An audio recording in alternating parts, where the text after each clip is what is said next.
What's up, guys? Welcome back to JB Reviews. I did a video on the redesigned 2027 Chevy Silverado, and I decided to do a separate video for the ZR2 and Boss because obviously these are probably the most popular trim levels that they have, and I want to do a deeper dive. So let's go ahead and jump into the video, but before I do that, I need to eat. Wifey made me a breakfast sandwich. This is a blueberry bagel, sunny side egg, Havarti cheese, and these are chicken sausage, or chicken patties, or whatever you want to call them. I guess you can call them sausage. These are from Costco, guys. Ladies and gentlemen, I'm telling you right now, I don't like chicken, turkey, bacon, any of that crap. But these are so good. Highly recommended. But I'm going to eat this and we're going to go ahead and jump into the video. Now, as I mentioned in the last video, if you would like to order a 2027 Chevy Silverado, be sure to text the number down below to get on the list. So when they get allocations, they can start building out these trucks for you guys. Special pricing available. Brady Ryan is one of the salespeople there. I got confirmation from the GM and sales managers that they're gonna give you guys some special pricing. So be sure to get on the list. And before we get started with the Boss and ZR2, here's a quick recap. We are getting an enhanced 2.7 liter TurboMax engine with a 10-speed transmission. 3 liter Duramax is supposed to be a carryover based off of what I've seen. And we're getting 2 small block V8s, brand new, replacing the 5.3 liter, which had 355 horsepower and 383 pound-feet of torque. Now, the 5.7 is supposed to be replacing that engine. It is rumored to have around 400 horsepower. Now, the 6.2 liter, which has kind of been what they call problematic, will be replaced by the 6.6 liter. Someone asked in the comment section, will this be the L8T? And I think the answer to that is no. I think this is a different platform of engines compared to the 2020 6.6 when they released that for the HDs. But the 6.2 liter had 420 horsepower, 460 pound-feet of torque. This 6.6 liter is rumored to have around 475 horsepower up to 500 horsepower. So we're not sure. Naturally aspirated engines. And it wouldn't shock me if in a couple years or so we get a hybrid powertrain option. Up next, we got to talk about the trim levels. So you guys know there's now 7 trim levels. So at the top of the list is the Trail Boss and ZR2. You guys know about that. Custom Trail Boss, Work Truck, Custom. And the LT and LTZ trims are no more. So it's now just Silverado. And then at the top of the luxury trim levels is the High Country.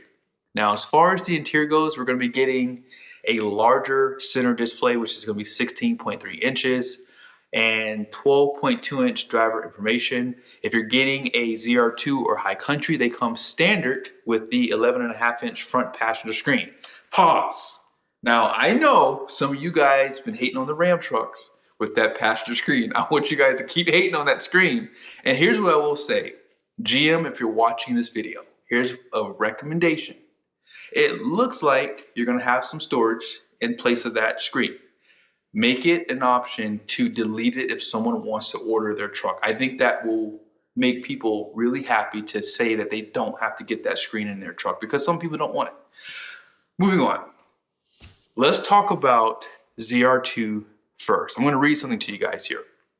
It says here, the ZR2 is going to have 35-inch tall tires, which is probably going to be rounded off at 34.8 inches, basically. 2-inch lift, which has always been the case, and a dedicated off-road hood with an enhanced power dome with a more aggressive stance. Also, standard front and rear locker, so nothing new there. And it's going to continue to use the Multimatic DSSV dampers. Pause. GM. Are we going to get active suspension for these trucks? Now, I've heard of a name thrown out there in the past called the Meteor. And that is a trim level that could potentially get a big horsepower engine and be potentially a Baja-inspired Silverado. Now, the reason why it's called Meteor is because the Meteor took out the Raptor and the T-Rex. So think about that for a second.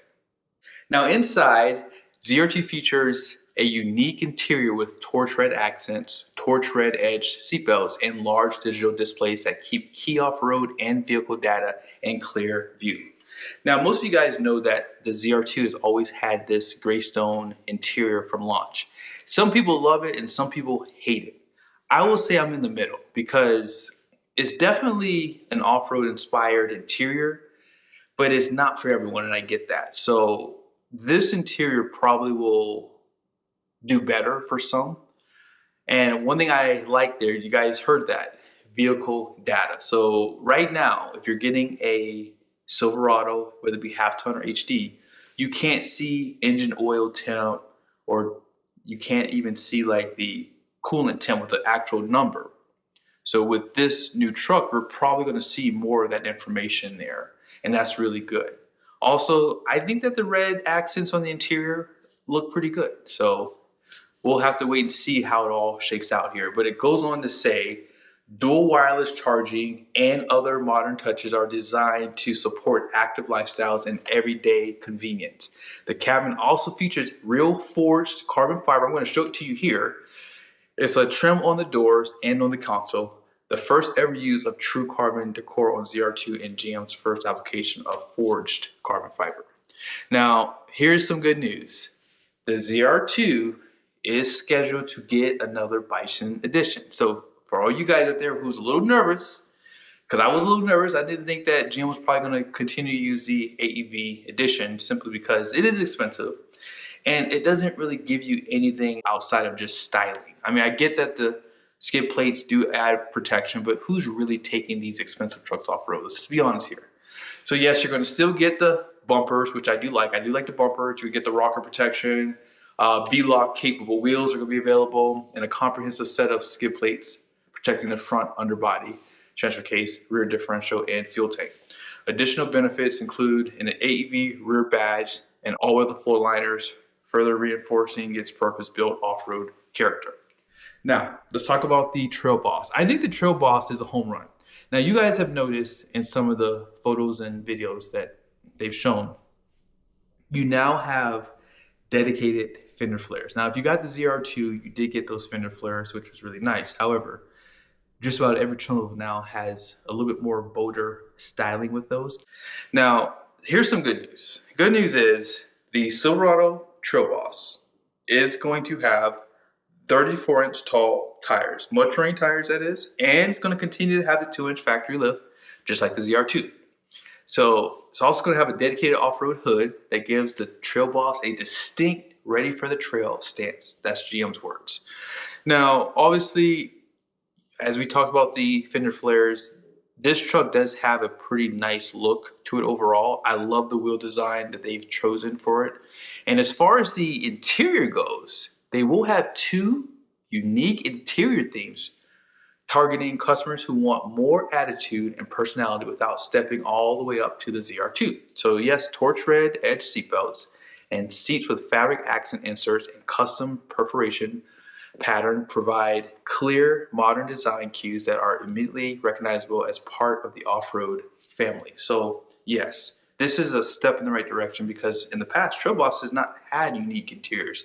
It would have either the LT interior or it would have the custom interior, which thank God they're getting rid of this custom interior for this 2026 and earlier pickup because it is just outdated in every way.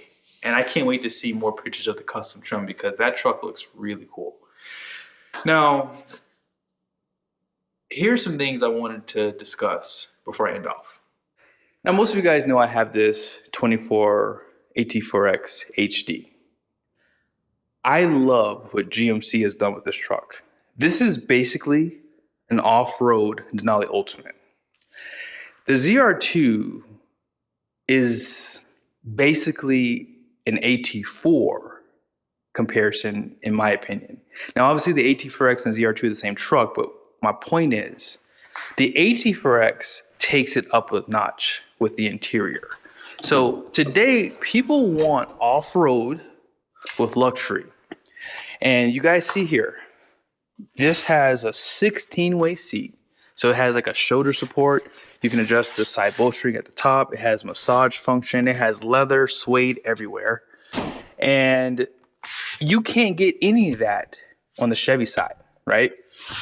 My humble opinion is if GM really wants to break apart and start competing with each other, because I think they should.